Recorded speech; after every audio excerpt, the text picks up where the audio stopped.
નવસારી જિલ્લા સહિત ઉપરવાસ ડાંગ જિલ્લામાં ભારે વરસાદ જોવા મળી રહ્યો છે, પરંતુ છેલ્લા 2 દિવસથી વરસાદમાં પણ ઘટાડો થતાં લોકોએ રાહતનો શ્વાસ લીધો છે.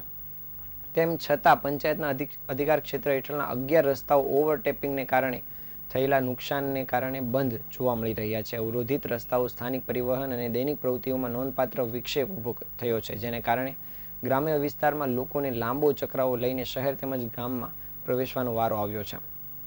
જિલ્લા અધિકારીના જણાવ્યા મુજબ બંધ રસ્તાઓ અનેક તાલુકાઓમાં ફેલાયેલા છે અને નવસારી તાલુકામાં 4, જલાલપુર તાલુકામાં 4 અને ગણદેવીમાં 1 તેમજ ખેરગામમાં 1 અને વાંસદામાં 1 રસ્તાનો સમાવેશ થાય છે. ભારે વરસાદ અને ત્યાર પછીના ઓવરટેપિંગને કારણે ભારે ધોવાણ અને નુકસાન થયું છે, જેને કારણે આ રસ્તાઓ રાહદારીઓ માટે હજુ પણ બંધ છે.